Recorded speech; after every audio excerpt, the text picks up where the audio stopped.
اس شعبان کے بارے میں اللہ کے نبی صلی اللہ علیہ وسلم کے تعلق سے جو ہم کو احادیث ملتی ہے اور جو من گھڑت احادیث ملتی ہے وہ بھی انشاءاللہ میں دو کے دو بھی آپ کے سامنے آج رکھوں گی. آج یہاں اٹھنے سے پہلے آپ فیصلہ کر کے اٹھیں گے کہ مجھے نبی صلی اللہ علیہ وسلم کے طریقے پر چلنا ہے یا اللہ کے نبی کے طریقے کو چھوڑ کر جہنم کا رسید بننا ہے. یہاں سے فیصلہ کر کے آج آپ اٹھیں گے انشاءاللہ.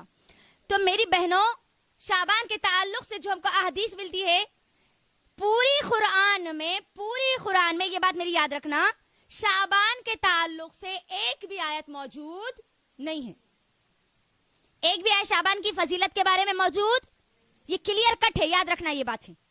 اب احادیث جو ہم کو ملتی ہے اسامہ بن زید رضی اللہ تعالی عنہ سے، اسامہ بن زید رضی اللہ تعالی عنہ کہتے ہیں یہ نسائی اور ابو داؤد کی حدیث ہے. آج کا بیان اچھے سے یاد رکھیں. ہو سکتا ہے آپ کے کسی اور کو بولنے کی وجہ سے وہ جہنم سے جانے سے بچ جائے. آج تو آپ یہاں پر سن لیں گے انشاءاللہ، لیکن کیا آپ نہیں چاہتی کہ آپ کے رشتہ دار، آپ کے ماں باپ، آپ کے بھائی بہن، آپ کے دوست بھی جہنم سے بچ جائے؟ چاہتی ہے نا آپ؟ تو آج کا بیان آپ سنیں گے بھی، سمجھیں گی اور لوگوں کے درمیان بھی رکھیں گے انشاءاللہ، تاکہ کل 15 شعبان ہے نا، 15 شعبان آنے سے پہلے ہم جن لوگوں سے محبت کرتے ہیں نا، کم از کم وہ لوگوں کو تو ہم جہنم کی آگ سے بچا لیں انشاءاللہ. سب ریڈی ہے؟ ہاں، تو حدیث کیا ہے آپ وہ سنیے.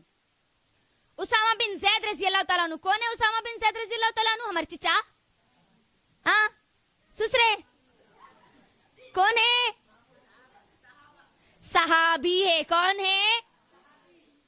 سسرے کے نام یاد نہیں رہتے، چچا کے نام یاد نہیں رہتے، صحابی کے نام یہ تو یاد کر لو کم از کم. ٹھیک ہے، اسامہ بن زید رضی اللہ تعالیٰ عنہ کون ہے؟ صحابی ہے. کون ہے؟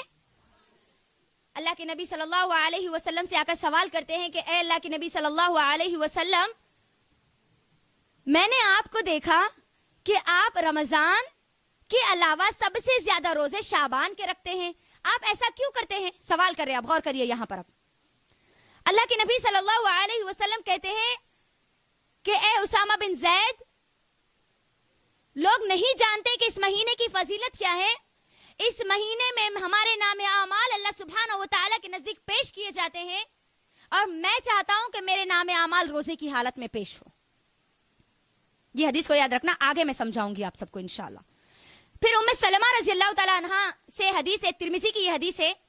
ام سلمہ رضی اللہ تعالیٰ عنہ کہتی ہے کہ اللہ کے نبی صلی اللہ علیہ وسلم کو میں نے 2 مہینے پے در پے روزے رکھتے ہوئے دیکھا سوائے شعبان اور رمضان کے. یعنی شعبان اور رمضان میں اللہ کے نبی صلی اللہ علیہ وسلم پورا مہینے روزہ رکھا کرتے تھے. بات آ گئی سمجھ میں؟ ہاں، نبی صلی اللہ علیہ وسلم اس مہینے میں کیا رکھا کرتے تھے؟ روزے رکھا کرتے تھے. اس مہینے کی سب سے بڑی فضیلت، سب سے اہم فضیلت کیا ہے؟ اس مہینے کے روزے ہیں، جو مجھ کو اور آپ کو نبی صلی اللہ علیہ وسلم نے بتلا دیے. اب اس مہینے کے تعلق سے جو من گھڑت احادیث ملتی ہے، جو آج اس دور میں نیوز پیپر کے ذریعے، اخبارات کے ذریعے، سوشل میڈیا کے ذریعے اتنی پھیلائی جا رہی، جو کہ ایک من گھڑت ہے، خود ساختہ حدیث ہے، جن کی کوئی صحیح سند نہیں ہے، جن کا کوئی صحیح متن نہیں ہے، جن کا کوئی ہم کو قرآن اور حدیث میں کوئی ثبوت نہیں ملتا. وہ کون سی حدیث ہے جو بہت زیادہ ہمارے پاس مشہور ہے شعبان کے تعلق سے؟ بہت ساری بتاؤں گی انشاءاللہ، ایک کے بعد ایک. وقت کو دیکھتے ہوئے انشاءاللہ میں تمام کی تمام چیزوں کو کور کرنے کی کوشش کروں گی. ایک من گھڑت حدیث کیا ہے؟ لوگ کہتے ہیں کہ اللہ کے نبی صلی اللہ علیہ وسلم نے فرمایا، ایک مرتبہ جبرائیل علیہ السلام اللہ کے نبی کے پاس آئے اور آ کر کہا کہ اے اللہ کے نبی، اور عائشہ رضی اللہ عنہ کو اس کے راویہ بتاتے ہیں، اے اللہ کے نبی، آج 15ویں شعبان کی رات ہے. آج کیا ہے؟ 15ویں شعبان ہے، اور آج قبیلہ قلب کی جتنی بکریاں ہیں، ان کے جتنے بال ہیں، اس سے زیادہ اللہ سبحانہ و تعالی لوگوں کو جہنم سے آزاد کرتا ہے. یہ حدیث ہم کو ملتی ہے، من گھڑت ہے لوگوں میں جو پھیلائی جاتی. اس حدیث کا کوئی بیس نہیں ہے، کوئی حقیقت نہیں ہے. آج ہم نے کیا کیا معلوم ہے؟ سنی سنائی مسلمان بن گئے. آج ہم تحقیق کرنے والے، قرآن اور حدیث کا علم حاصل کرنے والے مسلمان آج ہم باقی نہیں رہے. یاد رکھنا میری بہنوں، سنی سنائی اگر علم پر اگر عمل کرنا شروع کر دو گی تو پھر جہنم سے کیسے بچو گی وہ خود فیصلہ کر لو. ہم کو دیکھنا ہے، چیک کرنا ہے، میرا عمل اللہ کے نبی صلی اللہ علیہ وسلم کی مہر اس پر ہے یا نہیں ہے. میرے اس عمل پر وہ مجھے اور آپ کو چیک کرنا ہے. تو یہ حدیث ہم کو ملتی ہے جس کا کوئی ثبوت ہم کو نہیں ملتا کہ 15ویں شعبان کو اللہ تعالیٰ قبیلہ قلب کی جو بکریاں ہیں ان پر جتنے بال ہیں اس سے زیادہ لوگوں کو جہنم سے آزاد کرتا ہے. اسی کوئی حدیث نہیں. ایک اور حدیث جو لوگ من گھڑت ہے جو لوگوں کے سامنے بیان کی جاتی ہے کہ اس دن جو لوگ 100 رکعت نماز پڑھتے ہیں اللہ تعالیٰ اس بندے کی طرف 100 فرشتوں کو بھیجتا ہے. 30 جنت کی بشارت دیتے ہیں, 30 جہنم سے بچاتے ہیں, 30 اس کو بلاؤں سے بچاتے ہیں اور 10 اس کو شیطان سے بچاتے ہیں. اللہ اکبر. صرف 100 رکعت نماز پڑھ لینے سے جنت کی بشارت. ہمارے صحابہ جان دے دیے, اپنے گھروں کو قربان کر دیے, اپنے بچوں کو قربان کر دیے, اپنے مال کو قربان کر دیے. اگر صرف 100 رکعت نماز پڑھ لینے سے جنت کی بشارت مل جاتی تو پھر اتنے کام کرنے کی ضرورت ہی نہیں تھی. ایک اور حدیث جو ہم کو ملتی ہے من گھڑت, مشہور ہے یہ چیزیں. جو لوگ بھی 15ویں شعبان کو 12 رکعت نماز پڑھ لیے اور ہر رکعت میں 30 مرتبہ اگر قل هو اللہ احد کا اگر سورہ پڑھ لیے تو وہ نہیں مرے گا اس وقت تک جب تک کہ وہ جنت کا دیدار نہ کر لے. یہ بھی حدیث ہے, موضوع حدیث ہے. Shortcut. تو وہی چیزیں میں آپ سب کے سامنے رکھ رہی ہوں. صحیح حدیث کیا ہے؟ جو غلط, جو آج من گھڑت چیزیں آج ہمارے درمیان اتنی پھیلا دی گئی کہ ہم نے اپنے اصل کو ہی کھو دیا. جو اصل علم تھا اسی کو کھو دیا. جو لوگوں میں سنی سنائی اتنا پھیر دی گئی کہ بس ہم نے اسی کو صحیح سمجھ لیا. تو ایسی کوئی حدیث ہم کو حدیث میں نہیں ملتی کہ کوئی بندہ اگر 12 رکعت نماز پڑھ لے, ہر رکعت میں 30 مرتبہ قل هو اللہ احد پڑھ لے تو وہ نہیں مرے گا اس وقت تک کہ وہ جنت کا دیدار نہ کر لے. مجھے بتاؤ کیا کسی صحابی نے جنت کا دیدار دنیا میں کیا؟ صحابہ جن سے اللہ راضی ہو گیا, وہ اللہ سے راضی ہو گئے, انہوں نے دنیا میں جنت کا دیدار نہیں کیا تو کیا ہم صرف 12 رکعت نماز پڑھ لینے سے کر لیں گے؟ Shortcut. اللہ اکبر. مشہور ہے کہ 15ویں شعبان کا اگر کوئی روزہ رکھ لیے تو 120 سال کے برابر ہے. اس دن ہماری مغفرت ہو جاتی. فیصلے والا دن بولا جاتا نا اس رات کو.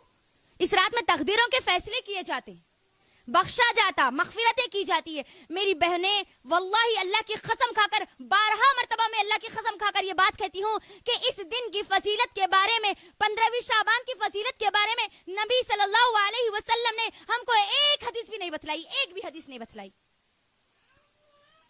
اور جو لوگ اسٹیجوں پر بیٹھ کے لوگوں کو جو گمراہ کرتے ہیں, آپ جانتی ہیں وہ کون سی آیت سے گمراہ کرتے ہیں؟ شب برات, مغفرت کا دن, فیصلوں والا دن, تقدیروں کو بدلنے والا دن ہے نا. وہ لوگ جو دلیل دیتے ہیں نا, وہ دلیل کون سی ہے؟ سورہ دخان. یہ دلیل جو میں دے رہی ہوں نا اس کو لکھ لو, یاد کر لو, تاکہ جو لوگ بھی آپ کو یہ بات بولے آپ ان کو یہ دلیل دے سکتی ہے.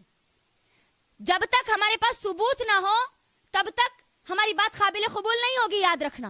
کیونکہ خود اللہ سبحانہ, اچھا دلیل بول دو, ارے اللہ بس دلیلہ ہے, ہر بار دلیل نہیں مانگتے, بولتے نہیں. میری بہنوں آپ جانتے سب سے پہلے دلیل کس نے مانگی؟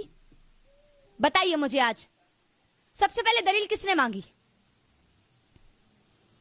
کس نے مانگی بچے؟ اللہ نے. سب سے پہلے دلیل کس نے مانگی؟ جاؤ قرآن میں سورہ بقرہ سورہ نمبر 2 آیت نمبر 111 یاد رکھ لو, آسان ہے ریفرنس آپ کو یاد رکھنے کا. 111 آیت نمبر 111 اللہ سب سے پہلے دلیل مانگتا ہے. اللہ کہتا ہے قل ہاتوا برہانکم ان کنتم صادقین, دلیل لاؤ اگر تم سچے ہو. سب سے پہلے دلیل کی کون مانگتا ہے؟ جب اللہ دلیل مانگتا ہے تو پھر مجھے اور آپ کو بھی اپنے ہر عمل کے لیے دلیل کی ضرورت ہے. بات آئی سمجھ میں؟ اب جو شب برات کے تعلق سے جو آیت دی جاتی ہے وہ آیت ہے سورہ دخان سورہ نمبر 44 کی آیت نمبر 3. یاد رکھنا, ہو سکتا ہے اس بیان کے بعد ہماری زندگیاں بدل جائے, ہو سکتا ہے اس بیان کے بعد ہم جہنم سے نکل کر ہمیشہ کے لیے جنتی بن جائے انشاءاللہ. تو وہ آیت کیا ہے معلوم؟ اِنَّا أَنزَلْنَاهُ فِي لَيْلَةٍ مُبَارَكَةٍ إِنَّا كُنَّا مُنذِرِينَ. اب یہ آیت پہ غور کرو. اب یہ آیت کو بیس بنایا جاتا ہے شب برات کے لیے, ہے نا.